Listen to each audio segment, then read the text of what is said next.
18 years right to vote అథారిటీని 15 years వరకు తీసుకొస్తే బాగుంటుంది కదా. 10th క్లాస్ పిల్లగాడే ఓటేనికి ఉందనుకో, వాల్యూ ఉందనుకో.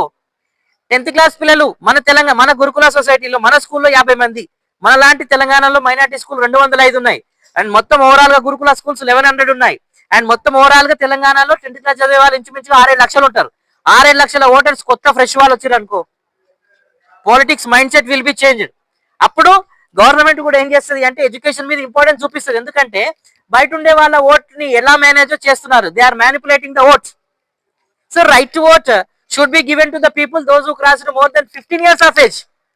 అప్పుడు 15 ఇయర్స్ వాళ్ళకి ఓట్ వచ్చింది అనుకో, 10th క్లాస్ వాళ్ళకి వస్తుంది, ఇంటర్ వాళ్ళకి వస్తుంది, డిగ్రీ వాళ్ళకు వస్తుంది.